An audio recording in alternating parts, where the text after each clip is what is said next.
Alexa Grasso versus Maycee Barber, and we got minus 145 on the Mexican and plus 125 on the returning Maycee the Future Barber. Let's start off with her. The last time we saw her was way back at UFC 246, the same night we saw Conor McGregor dispatch of Donald Cowboy Cerrone. That was January of 2020. So we're talking about just over 13 months that she's been off. And if people remember her last fight against Roxanne Modafferi, where she came in as a minus 1,000 underdog. This is back-to-back weekends where we've had minus 1,000 underdogs come back from a very unfortunate upset last time around. But again, if you remember with Maycee Barber, she tears her knee in the second round of her fight against Roxanne Modafferi. Pretty much the first exchange. We see Roxy land a jab, and the way Maycee reacts to it, you see her knee give out. You kind of see her even start clinching at her or start pawing at her knee on the way down. Unfortunately, she has to worry about Roxanne Modafferi, who's following her to the ground. So she quickly gets her shit back together and starts defending with what Roxanne was throwing at her. We did see some glimpses of success for her even after she tore her knee in terms of being able to reverse Roxanne a couple times, getting close on submissions. But for the most part, Roxy was able to get her positions back and land some good damage from on top. Now that first round as well, when when Maycee Barber's knee was 100%, she still kind of ended up losing that round. We saw the judges still go out there and give that round to Roxanne Modafferi because she was successful in getting the fight to the ground and doing some good work from on top. So I wonder, even if Maycee Barber didn't, tear up her knee, how she would have actually looked in that the rest of that fight, because I think that a lot of people are putting a little bit too much of an emphasis on on the fact that her knee got torn up. Obviously, it had a little bit of a not a little bit, but it had a whole lot to do with how the rest of the fight went, because we've seen. I just wanted to confirm that all three judges actually gave Roxanne that first round, because from memory, yeah, of course they should have, but you never know with these judges nowadays. But yeah, if you guys remember her fight against JJ Aldrich, two fights before that, she gave up that first round as well too. A lot of the judges gave that to JJ, but luckily for Maycee Barber, she has that power in her hands and that weird awkward movement where she's able to get in and out and land some big shots and hurt her opponents, and that's exactly what happened to JJ Aldrich.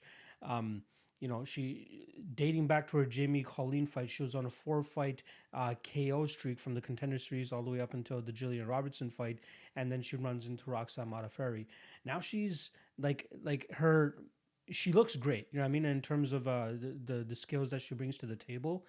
She's only 22 years old. She's been doing it for a long time. That was her first ever loss as well too.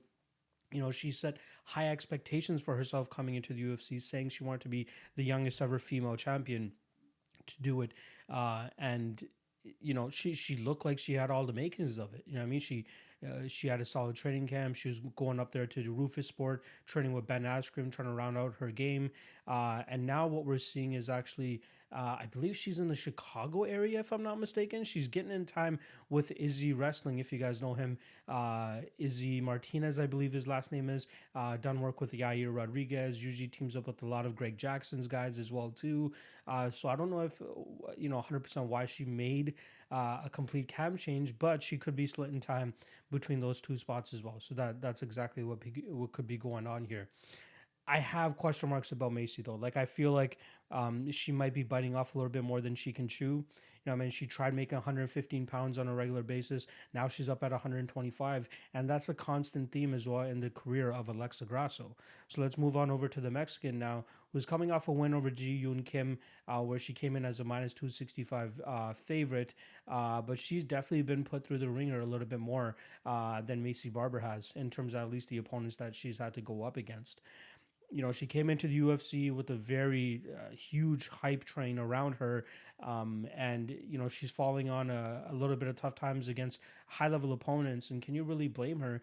She's 27 years old, and she's going from fighting just whatever chicks on the Invictus scene, and then comes over to the UFC, and just in her last 5 fights alone, fights the hella experienced Randa Marcos, beats her. I believe that was a split decision.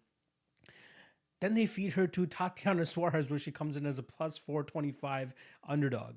That should give you enough notice as to how that fight went. She ended up getting subbed, I believe, in the first round there. Then she goes on, beats a solid veteran in Karolina Kovacevic, where she soundly outstruck her all three rounds.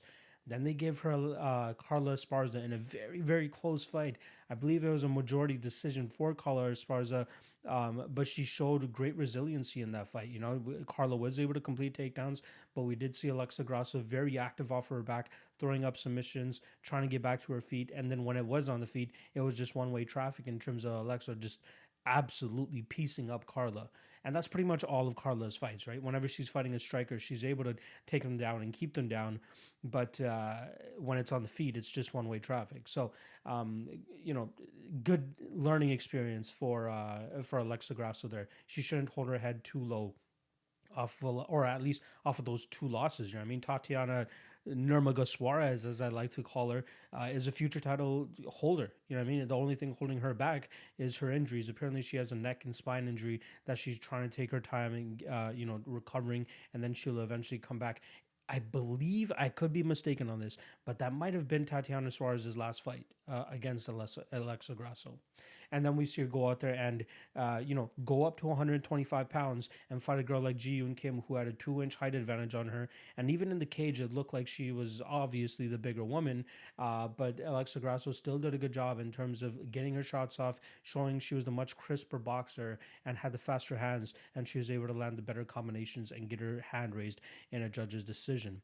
How these two match up now, it's more so, the kicking style of Maycee Barber with some solid hands behind it against the more crisper striker and Alexa Grasso, who carries some power in her hands as well too. Now, we saw in the JJ Aldrich fight from Maycee Barber that she did have issues dealing with the person that had some good technical boxing and was able to kind of just stand their ground, let Maycee Barber throw her shots, but then just counter with hands. And that's where we saw Maycee. I think Aldrich dropped her twice in that first round as well too. Maybe not like dropped her to the point of rocking her or anything like that, but just, getting her off balance, landing a good enough shot to put her on her butt. With Alexa Grasso, you're easily getting the most talented boxer that she's fought to this point. And I think coming off a significant ACL surgery like she is against with Maycee Barber, I think this is a tough task for her to overcome, which is why I understand why the odds are minus 145 plus 125 in favor of Grasso. And I kind of lean Grasso here, to be honest. I think she's a solid favorite.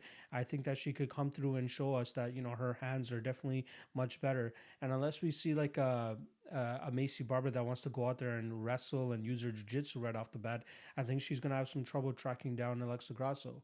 Now, metrically, they're the same in terms of they're the same height, but Alexa Grasso will have a 1-inch reach advantage. So I think in terms of the kicking range for Maycee Barber, she's going to have to use that a lot more than in terms of the opponents that she's fought in the past. I mean, Hannah Cipher is probably one of the smallest 115ers. But now we got both of them coming up to flyweight, and they're going to fight bigger women than themselves. And this is a good fight for them to kind of just get their feet wet against solid competition.